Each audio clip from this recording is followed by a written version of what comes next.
오늘의 첫 번째 기업 CJCGV 알아보겠습니다.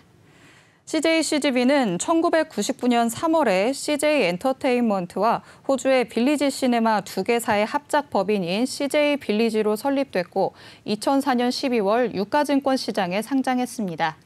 주 사업은 멀티플렉스 극장을 국내 최초로 보급, 단일관 위주 상영 문화를 종합 엔터테인먼트 플랫폼으로 선진화하며 전 세계 7개국 596개 사이트 4,257개의 스크린을 운영 중입니다. 2021년 12월 광고사업 부문 강화를 위해 CJ 올리브 네트워크스 광고사업 부문을 분할 흡수 합병한 바 있습니다. 영화 상영업계에서 시장 점유율 1위의 타이틀을 유지하고 있으며 스크린X, 4DX 및 골드클래스, 시네드 셰프, 템퍼 시네마 등 프리미엄 상영관을 운영하고 있습니다. 최근 연간 실적은 2021년 연결 기준 매출액 7,363억 원, 영업손실 2,411억 원, 당기순 손실 1,406억 원을 기록했습니다. 매출액은 전년 동기 대비 26.2% 증가했고 영업손실은 37.9% 감소했으며 당기순손실은 54.6% 감소했습니다. 사측은 콘텐츠 공급 일부 회복과 중국 등의 코로나 회복 국가의 영업 정상화에 따른 매출이 상승했고 상영관 운영 효율화 등의 손익구조 개선 효과로 적자폭을 축소했다고 밝혔습니다. 간단히 CJCGV 알아봤습니다. 대표님 어떤 공시였나요? 네, 바로 어제였습니다. 회사 유상증자 또는 주식 관련 사채 등의 청약 결과 자율공시 발표를 했는데 뭐냐면 회사가 추진했던 최근에 이 공모 전환 사채 발행 결과를 공시한 것입니다. 이 공시 보기 전에 7월 8일자 공시부터 좀 살펴볼게요. 7월 8일자입니다. 회사 전환 사채권 발행 결정을 결정했는데 제35회차 무기명식 이권부 무보증 후순위 전환사채 4천억 원의 발행을 결정한 것입니다. 회사는 운영자금의 2,400억 원을 배정했고요. 채무상환자금 1,600억 원을 배정했는데 표면 이자율은 0.5%입니다. 만기 이자율은 제로였기 때문에 지금 표면 이자율 관점에서 0.5%의 이자를 받던지 정해진 전환가액에서 주식을 전환할 수 있는 권리를 취득하게 되는 셈인데 지금 전환가액은 22,000원으로 좀 결정된 바 있었습니다. 다음 내용도 좀 이어서 보겠습니다. 바로 어제였는데 회사 4천억 원의 제35회차 무기명식 이권부 무보증 후순위 전환사채의 이 구주주 청약이 우선해서 있었죠. 그런데 최종 청약률 전체 4천억 원의 모집인데 전체 3.64%에 해당되는 145건만 청약이 된 것이죠. 하단의 내용을 보도록 하겠습니다. 미청약 금액 그리고 단수 금액에 대해서는 2022년 7월 18일부터 19일 양일간에 거쳐서 대표 주관회사 미래에셋증권과 KB증권, NH투자증권과 유진투자증권 등에서 일반 공모 청약을 실시할 예정이다. 일반 공모 이후에도 미청약되는 잔여 물량에 대해서 대표 주관회사 그리고 인수회사가 자기 돈으로 인수를 한다라는 공시입니다. 투자 판단사항도 보도록 하겠습니다. 회사 청약 결과의 상세 내역에 대해서는 7월 12일과 13일간 양일에 걸쳐서 구주주를 대상으로 기존의 주주를 대상으로 이 청약을 진행했는데 전체 4천억 원을 좀 모집했는데 청약률이 매우 좀 저조하죠. 3.64%만 응모를 해서 145억이 납입됐다라고 좀 밝혔고요. 미청약 물량 3,854억 원을 일반 대중에게 다시금 청약 진행을 좀 할 텐데 7월 18일부터 19일 양일간에 걸쳐서 진행이 될 예정이다라고 밝히는 공시입니다. 이 구주주 청약 결과 흥행률을 보니까 이 정도면 거의 참패 아닐까 싶은데요. 구주주에게도 썩 매력적이지는 않았던 것 같습니다. 남은 물량은 일반 공모로 진행을 한다고 했는데 흥행 가능성은 어떻게 보시나요? 네, 일단 지금 전환가액 자체가 좀 22,000원이에요. 회사의 이 공모 사채의 경우에는 주가가 빠져도 가격 조정을 좀 해주거든요. 지금 차트를 보면 오늘 지금 현재가가 2750원인데 2750원 대비 전환가액이 아직은 높죠.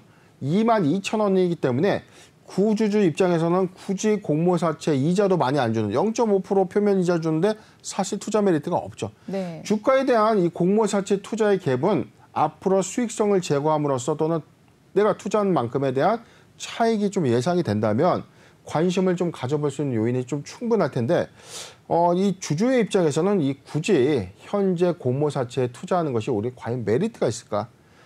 어찌 보면 좀 당연한 수순이 좀 아니었는가 좀 예상을 좀 해보는데 3.64포인트의 145억 원의 납입이 일단은 시장에서 좀 크게 반영된 흐름은 아니다.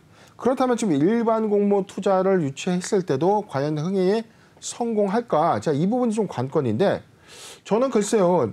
현재 주가의 흐름이라면 공모사채 어떤 투자 메리트가 과연 있을까? 이런 생각을 좀 드는데 다시금 좀 살펴보겠습니다. 회사 공모사채 발행 조건에 대해서 자세히 좀 다시 살펴볼 텐데 일단 보유 관점에서의 어떤 이 표면 이자는 0.5%의 이자를 주기 때문에 최근에 금리 인상에 따른 시중은행 금리도 굉장히 높죠. 네. 0.5% 이자 받자고 이 납입할 이유에 대한 어떤 메리트는 없다는 겁니다. 그런데 하단의 내용을 좀 더 보러 갈게요. 1차 최종 이 전환가액은 22,000원입니다. 그런데 회사는 이 공모사채에 한해서는 일단 이 발행 이 시가 하락을 좀 조정할 수 있는데 자 여기 시가 하락 조정 내역도 없네요. 시가 하락에 따른 전환가액 조정도 해당 사항이 없기 때문에 자 이게 결론은 단순합니다. 지금 투자자 입장에서는 굳이 낮은 주가에 낮은 전환가액을 청약할 이유가 없다는 셈이죠. 네. 22,000원이라는 이 높은 다소 현재 주가 대비 높은 전환가액이 이 청약의 참패 원인이 아닌가 판단을 해봅니다. 네, 현재 주가 대비 높은 청약가액이 다소 메리트가 없었던 상황인 것 같다라는 의견 주셨습니다. 또 CJ CGV 하면 대표적인 코로나19의 피해주라고 할 수 있겠는데요. 코로나19가 회복세에 접어들었다가 다시금 확장세로 돌아서는 모습이죠. 적자 터널을 벗어나나 했더니 또다시 우려스러운 상황이 발생하고 있습니다. CJ CGV의 실적 점검도 한번 해주실까요? 네, 일단은 1분기 실적을 잠깐 볼 텐데요. 일단 분기 보고서 내용 보도록 하겠습니다. 지난 1분기죠. 회사는 1월부터 3월까지의 실적입니다. 그때까지만 하더라도 당시에는 오미크론의 확산세가 좀 확산되고 있었고 이 극장도 사실상 영업력에 대한 타격이 있었죠. 영업 시간에 제한 조치가 있었고 사회적 거리두기의 어떤 조치로 인해서 일단 영화 이 극장 관람객수의 어떤 이 상영도 좀 제한 인원이 있었던 것으로 기억합니다.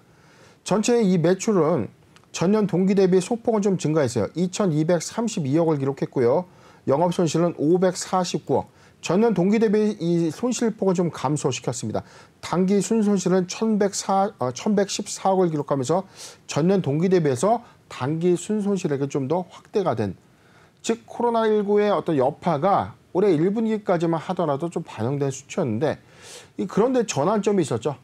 회사의 경우에는 4월 15일, 4월 15일보다는 좀 뒤였죠. 한 4월 27일, 26일경으로 좀 제가 기억을 하는데 어찌됐든 4월 이 중순 이후에 이 정부 정책, 방역 정책이 다시 완화가 됐죠. 네. 사회적 거리두기가 전면 해제가 됐고요. 5월 초순부터는 이 극장의 영화 상영 제한 조치 또는 이 취식도 전면적으로 좀 해제가 되면서 일단 수익성을 제고할 수 있는 기대감이 좀 반영된 효과가 있었습니다. 본격적인 매출의 어떤 반영 효과는 5월과 6월에 본격화될 것이다라는 전망직이 좀 있었는데 그런데 고무적이게도 5월부터 극장에 흥행작이 좀 있었습니다. 내용을 좀 보면 최근에 이 범죄도시2가 1,000만 관객을 좀 달성하면서 CJ CGV의 이 극장 상영관 시장 점유율 1위를 기록하고 있는 이 회사의 어떤 실적 회복 기대감이 좀 반영되고 있었고 이후에도 이 흥행작이 또 있었죠. 탑건 그리고 하반기에 아바타 2, 블랙팬서, 한산 등의 블록버스터급 대작들이 출시가 좀 예정돼 있다. 흥행 대작들이 개봉을 좀 앞두고 있다는 것은 영화 상영관에 사람들이 많이 몰릴 수 있다는 거죠. 네. 그리고 8월 같은 경우는 이 극장의 성수기로 좀 판단합니다. 휴가철에 이 무더운 여름을 좀 피해서 극장 상영관 안에서 시원한 에어컨도 맞고요.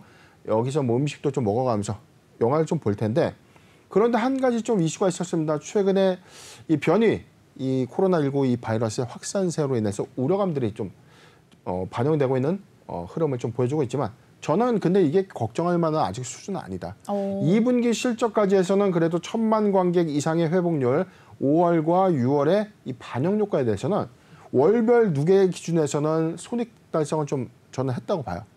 영업이익의 달성을 기록했지만 1분기부터 4월까지 좀 이어졌던 흐름들 안에서는 영업 제한에 따른 어떤 타격은 좀 불가피했기 때문에 이번 2분기에는 사실상 실적 손실에 대한 어떤 반영 효과, 상당수 손실의 폭을 좀 저는 낮출 것이다라고 좀 전망을 해보고 본격적인 실적의 회복세는 3분기 내지 4, 4분기부터는 손익의 개선점이 좀 뚜렷한 형국으로 좀 예상을 보고 있는데 관건은 오미크론이 아니죠. 코로나19의 변이 바이러스의 확산으로 인해서 다시금 이 거리두기 제한 조치가 가동된다면 이게 사실상 중대한 리스크로 좀 작용될 수 있는데 아직 중앙정부의 어떤 방역 정책에 대해서는 이걸 뭐 현재는 풍토병으로만 좀 인식을 하고 있다.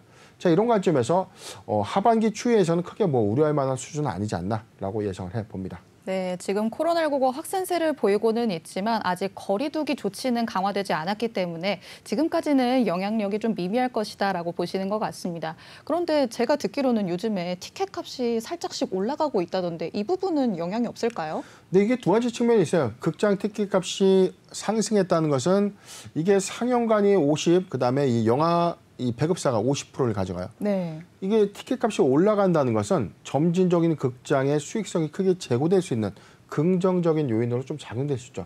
관람객들이 계속해서 좀 증가된다면 오히려 오른 가격만큼에 대한 반영 효과가 좀 크기 때문에 손익 개선을 좀 더 빠르게 가져갈 수 있는 장점이 좀 있는데 네. 반대로 이 경기 침체 국면을 우리가 만약에 고려를 해본다면 티켓값이 높아진다. 이게 두 편 볼 거를 한 편만 보게 되죠. 네. 요즘 제가 보니까 제휴 할인폭도 많이 감소가 됐어요. 과거에 뭐 이 S사도 있었고요. 뭐 이 1년에 뭐 6번 정도 무료 상영 티켓도 줬는데 요즘은 뭐 한 군데 이외에는 또 안 줘요. 자, 이게 뭐 제휴 할인 혜택의 폭도 많이 좀 감소됐고 티켓 값도 좀 많이 올라서 상당수 이 가격을 좀 주고 이런 영화를 좀 봐야 되나라고 좀 판단해봤는데 이게 티켓 값에 대한 어떤 부담이 좀 적거나 제휴 할인 혜택의 폭이 컸을 때까지만 하더라도 한 편 볼 거 두 편 봤다는 거죠. 그런데 이런 관점에서는 극장 CGV 입장에서도 상당수 많은 고민을 할 거예요. 만약에 티켓의 감소 요인이 있다면 뭐 이벤트성에 오히려 극장의 어떤 이 제휴 할인 폭도 좀 더 확대해 나가는 어떤 마케팅 전략을 통해서 충분한 수익성 제고 효과를 좀 가져올 것이다라고 판단을 하기 때문에 지금 이 티켓의 가격 상승에 대한 요인에 대한 이 매출 감소 요인은 좀 너무 앞서간 이 판단이 아닌가 생각을 해봤습니다. 네, 관람료 인상에 관련돼서는요, 기업의 입장에서는 앞으로의 수익이 더 늘어날 수 있다라고도 볼 수 있지만 고객의 입장에서는 약간 부담이 될 수도 있습니다. 하지만 이를 통해서 또 제휴 할인 등의 방안을 추진을 해나갈 예정이니까 그 영향력이 크지는 않을 것 같다라는 말씀해 주셨습니다. 네, 그럼 CJCGV의 앞으로의 종합 전략과 또 투자 전략 세워주실까요? 네, 오늘 차트를 보겠습니다. 1.89포인트 하락한 28,800원의 주가 형성을 하고 있는데 뭐 청약 물량에 대한 이 청약의 흥행이 좀 미비했다고 해서 이에 따른 실망 매물이 나온 것은 아니고요. 어차피 이게 구주주 청약에서 밀리던 일반 공모 청약에서 밀리던 미청약 물량은 모두 다 기관이 인수를 하기 때문에 회사는 4천억 원의 이 자금 조달은 문제가 없습니다. 그렇기 때문에 이 부분이 뭐 모멘텀의 훼손 관점은 아닌데 최근에 부각되고 있는 이슈가 사실상 이 변이 바이러스의 확산세로 인해서 다시금 이제 코로나19의 엔데믹 전환에 따른 이 실적 회복이 기대됐던 CGV 입장에서 다시금 이 리스크를 좀 수반할 수 있는 것 아닌가라는 우려감이 반영될 수는 있는데 지금은 일봉의 저점의 영역대까지 좀 내려온 형국이죠. 이 이 리오프닝 관련된 기대감이 좀 부각됐던 최근의 이 상태, 이 기대감이 모두 반납된 형국이에요. 자, 바로 요 구간이었는데 지금 추세적인 부분에서 추세 하단, 매수하기 좋은 구간까지 좀 진입한 것은 맞다. 실적의 회복 기대감은 2분기에는 다소 이 손실의 폭을 좀 낮추는 효과가 좀 있겠지만 3분기를 기점으로는 본격적인 손익의 회복세 그리고 4, 3분기부터 완연한 이 실적 회복이 예상되기 때문에 CGV는 이런 관점에서 모아가도 괜찮은 구간이 아닌가 판단해 봅니다. 매수하기 좋은 구간 저는 이렇게 봤습니다. 19,000원에서 2만 원, 19,000원에서 2만 원 구간 포트 비중 5%의 분할 매수 의견을 좀 제시해 드리고 3분기 기저효과가 3분기 기저효과 실적 수반 효과를 잘 참고했으면 좋겠고 리스크라면은 하반기 변이 바이러스 확산으로 인해서 사회적 거리두기가 다시금 조치된다면 이 부분이 중대한 이 체크 포인트가 아닌가 의견을 제시해 드리겠습니다. 네, 이번에 공시 내용으로 나왔던 청약 이슈는 회사의 모멘텀 훼손에는 영향을 주지 않은 것 같다라고 의견 주셨습니다. 3분기부터 본격적으로 손익 회복이 예상되기 때문에 계속해서 지켜보시는 게 좋을 것 같고요. 매수하기 좋은 구간 19,000원에서 2만 원, 포트 비중 5%의 분할 매수 의견 덧붙여 주셨습니다. 네, 이렇게 첫 번째 기업 CJCGB 알아봤습니다. 다음으로 살펴볼 기업은 백광산업입니다. 백광산업은 1954년 11월 설립돼서 1976년 6월 유가증권 시장에 상장했습니다. 주 사업은 무기화학 제품, 특수가스, 식품 첨가제 제조 및 판매를 영위합니다. 국내 사업장으로 군산과 여수, 음성 등의 생산시설을 보유하고 있으며 중국을 거점으로 판매 확대 전략을 구축 중입니다. 염화나트륨을 원료로 해서 알칼리와 염소를 생산하는 무기화학 제조업체로 국내에서는 롯데 정밀화학, 한화솔루션, OCI 등이 동일 제품을 생산하고 있습니다. 주요 제품은 가성소다, 염산, 액체 염소 등의 무기화학 제품과 솔비톨, 말티톨 등의 식품 첨가제 등으로 구분됩니다. 최근 실적도 확인해 보겠습니다. 최근 연간 실적은 2021년 연결 기준 매출액 1,911억 원, 영업이익 179억 원, 당기순이익 139억 원을 기록했습니다. 매출액은 전년 동기 대비 11.5% 증가했고 영업이익은 43.1% 증가했으며 당기순이익은 37.1% 증가했습니다. 사측은 신사업으로 인한 실적 반영으로 매출이 증가했다고 밝혔습니다. 네, 간단히 백광산업의 기업 개요 살펴봤습니다. 대표님, 어떤 공시였나요? 네, 바로 어제였습니다. 회사 매매 거래 정지 그리고 정지 해제가 있었는데 먼저 풍문 또는 보도에 대한 조회 공시 요구사항 보도록 하겠습니다. 조회 공시 요구 풍문 또는 보도입니다. 회사의 이슈와 관련된 보도자료의 배포가 있었고요. 이에 대해서 한국거래소가 이 사실 유무를 좀 구체적으로 좀 묻는 것이죠. 백광산업 회계처리 기준 위반의 검찰 통보 보도에 대한 조회 공시 요구입니다. 회계처리 기준 위반 검찰 통보 보도인데 6시까지 7월 15일 6시까지 답변을 좀 하세요라고 좀 발표를 했고요. 회사는 이에 대해서 답변을 했습니다. 자, 확정 발표죠. 만약에 미확정 발표라면 관련된 내용이 검토 중에 있거나 뭐 조사 중에 있는데 확정되면 재공시하겠다라고 좀 발표했는데 회사는 회계처리 기준 위반에 따른 검찰 고발이 됐다고 이 공시를 했습니다. 내용 보겠습니다. 조치의 내용입니다. 과징금입니다. 회사 및 회사 관계자에 대한 과징금 부과는 향후 금융위원회에서 최종 결정될 예정입니다. 두 번째, 감사인의 지정 1년, 대표이사의 해임 권고, 그리고 검찰 통보입니다. 회사와 대표이사 그리고 담당 임원에 대해서 검찰 통보를 한 것이죠. 마지막입니다. 개선 권고를 했고요. 위반 혐의 내용 보도록 하겠습니다. 2022년 7월 13일 증선위는 백광산업에 대해서 다음의 사항을 지적, 조치 의결하였다. 자산부채 부당상계 및 특수관계자의 주석, 허위 기재사항인데 2015년도부터 2019년 3분기까지 이루어진 이 회계 부정입니다. 회사는 최대 주주의 대여금을 특수관계회사 대여금으로 허위로 계상했고 동대여금을 특수관계회사에 대한 채무와 부당상계함으로써 자산부채를 과소 계상하고 특수관계자 거래 주석을 허위 기재한 사실이 있다. 두 번째입니다. 외부 감사를 방해했는데 회사는 감사인에게 허위의 채권 채무 상계 계약서를 제출했고 감사인의 외부 조회 시 허위 금액으로 채권 채무 조회서를 회신할 수 있도록 특수관계자에 요청하는 등의 감사인의 정상적인 외부 감사 활동을 방해한 사실이 있다. 이 내용이 너무 길기 때문에 간단하게 좀 그리고 또 쉽게 설명을 좀 드릴게요. 회사가 2015년도부터 2019년 3분기까지 회사의 이 특수관계인, 회사 최대주주와 최대주주 관계인이 회사로부터 돈을 빌려갔어요. 즉 대여를 해갔는데 이거를 허위로 계산한 겁니다. 가령 이 최대주주에게 돈을 빌려줬는데 회사가 돈을 그냥 빌려줬어요. 빌려줬는데 이게 이 최대주주에게 빌려준 것인데 이게 관련된 이 다른 특수관계인에게 대여를 한 것처럼 좀 위장을 한 거죠.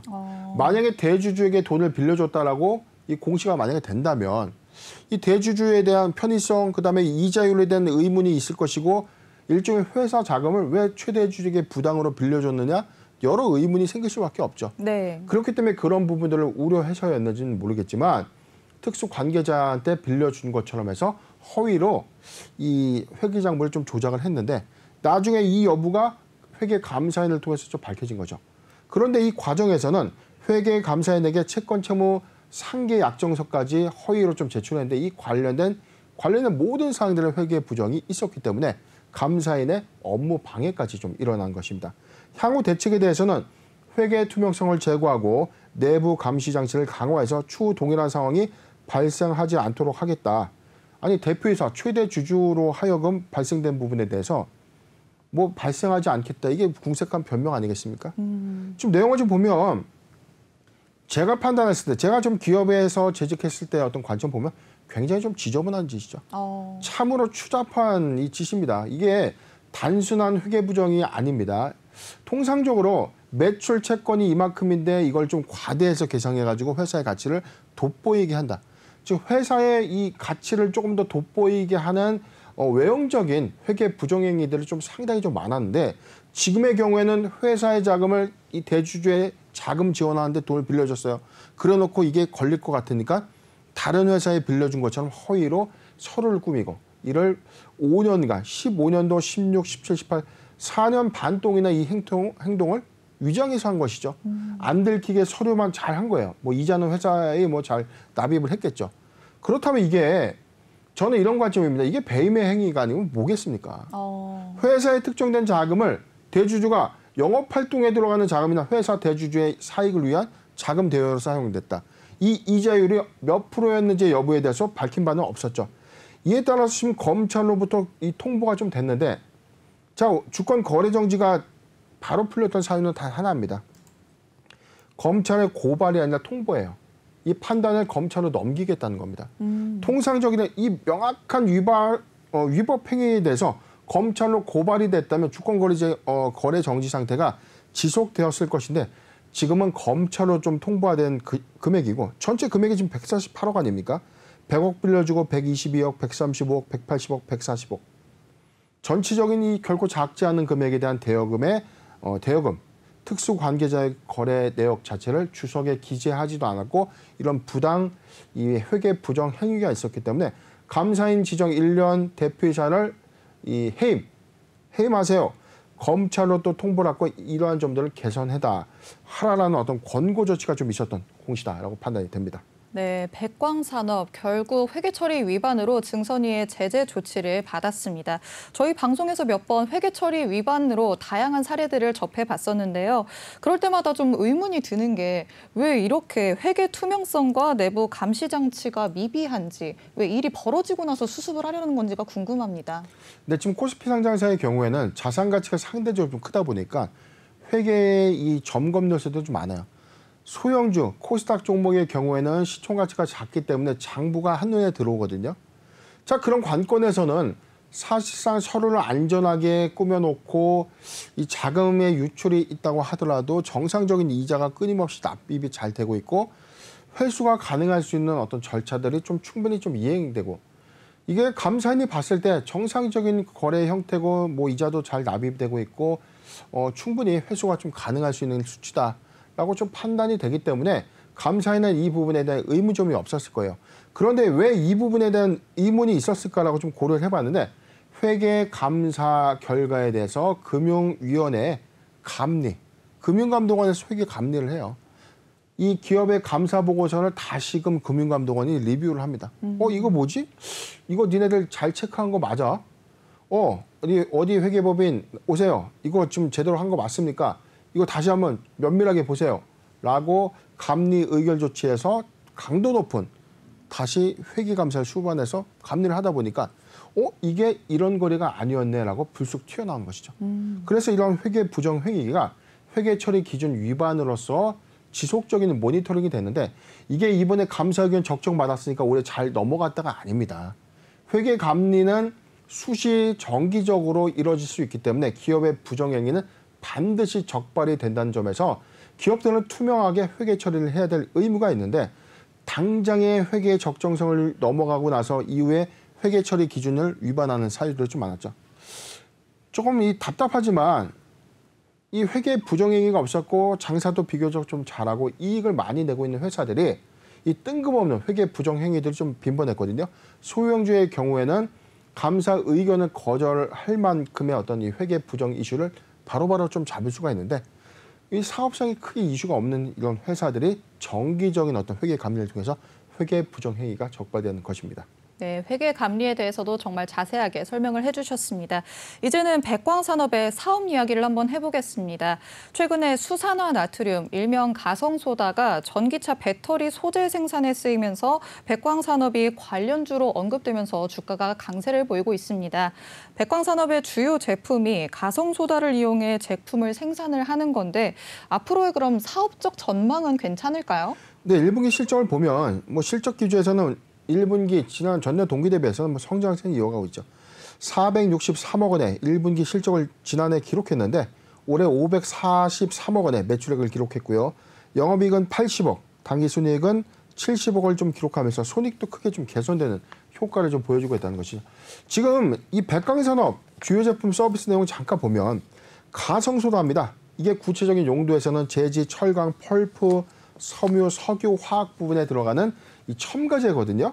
이 부분이 2차 전지 소재에 이 첨가되는 이 이슈가 좀 부각되면서 이 백광산업 이 주목을 좀 받은 바 있었는데 이게 배터리 소재의 하나인 양극재의 이 불순물을 좀 제거하는 소재로 이 가성 소다가 좀 사용되고 있는 모멘텀이 좀 부각된 것이죠.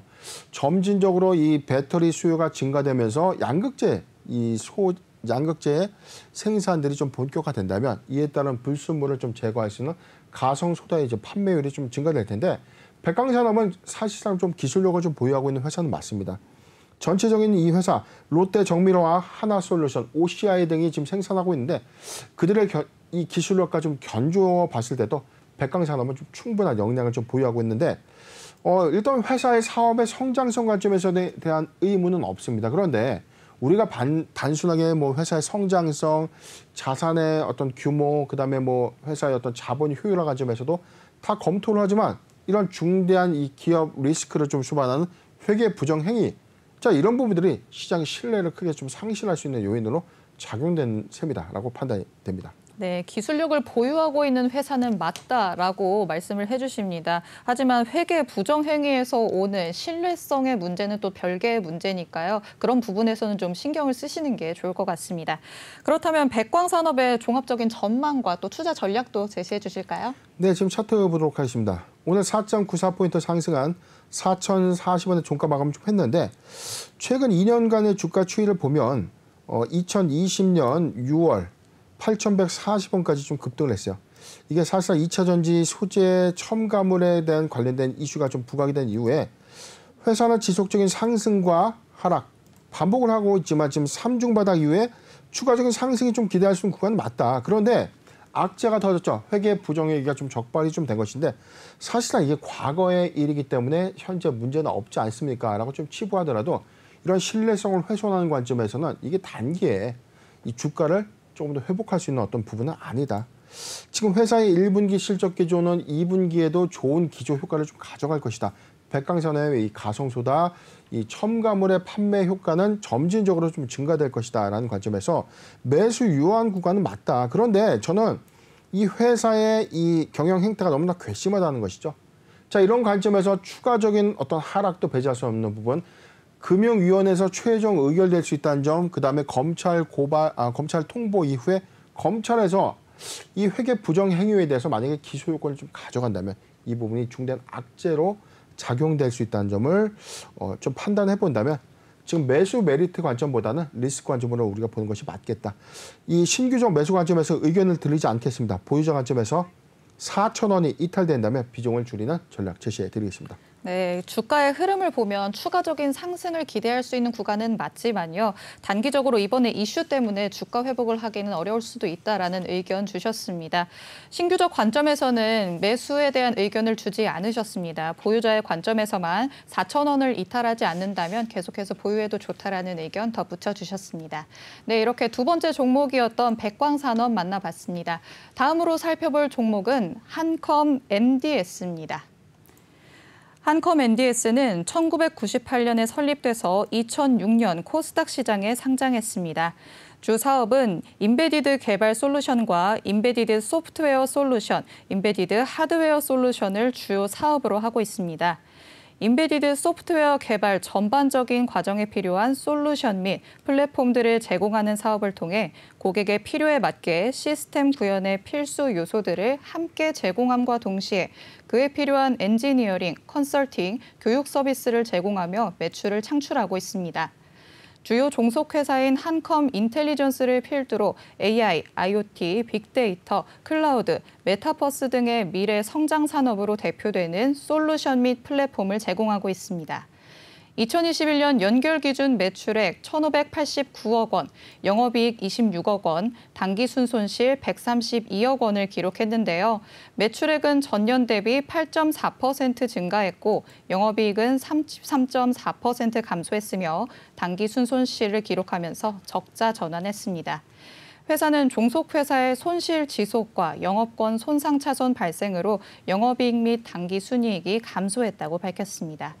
네, 이렇게 한컴 MDS의 기업 정보 알아보셨습니다. 어떤 공시였을까요? 네, 바로 어제였습니다. 회사 전체 4건의 공시가 있었는데 내용 살펴보겠습니다.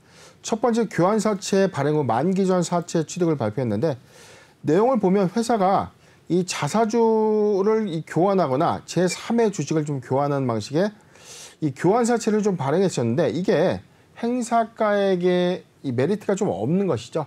그렇기 때문에 채권자로부터 우리 거 갚아주세요라고 좀 요구를 받은 것이죠.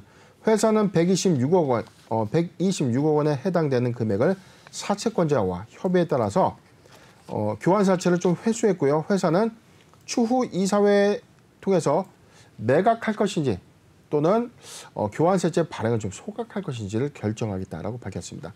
두 번째 공시도 이어서 보도록 하겠습니다. 회사는 최대 주주 변경을 수반하는 주식 양수도 계약에 체결을 했는데 이게 최초 공시가 2022년 5월 20일 회사가 한컴 MDS의 매각을 좀 결정했었죠. 그런데 관련된 이 한 주당 이 주가 가액이 좀 정정됐어요. 지금 매가가 변경이 됐는데 내용을 살펴보겠습니다. 계약 내용은 한 주당 36,655원을 적용해서 1,050억 원의 이 매각 금액을 책정했었는데 지금 실사 이후에 가격이 좀 바뀐 겁니다. 한 주당 33,165억. 950억 원으로 매매가액이 좀 더 조정이 됐는데 하단의 내용을 보도록 하겠습니다.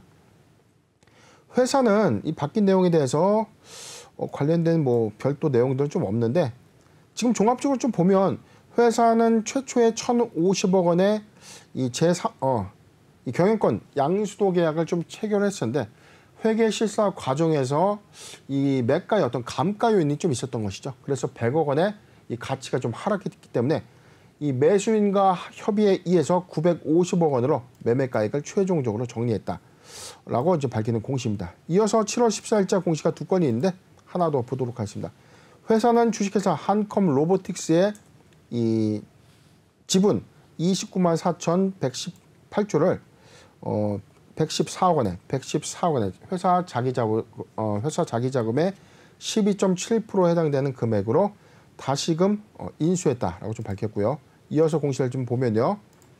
한컴 모빌리티의 지분 112억 원에 대해서도 구주 현금 취득을 통해서 지분을 취득했다라고 좀 밝혔는데 하단에 이 취득 목적 이유가 있습니다.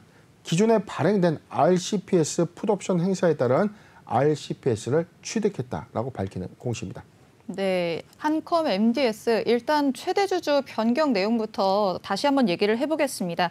플레이그램으로 최대 주주가 변경이 됐는데요. 플레이그램이 한컴 MDS를 인수함으로써 이 사업적 시너지를 낼 수 있을까요? 이런 사업적 확장 측면에서는 어떻게 보시나요? 일단 지금 현재 플레이그램의 경우에는 지금 관련된 콘텐츠 사업을 좀 영위하고 있는 회사죠.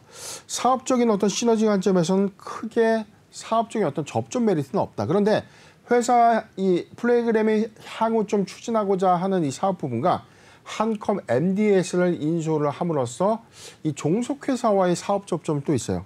지금 전체적인 어떤 매매가액에서는 종속회사 11개를 포함한 전체 매각 딜 금액이 950억 원을 좀 감소가 됐지만 지금 한컴 카플렉스, 한컴 인텔리전스, 한컴 모빌리티, 한컴 로보틱스 등의 11개 종속회사의 전체 딜을 모두 포함하기 때문에 이 플레이그램의 입장에서는 종속회사의 향후 사업 전망성들을 반영했을 때 사업적인 시너지 관점을 좀 찾는 요인이 좀 아니었나.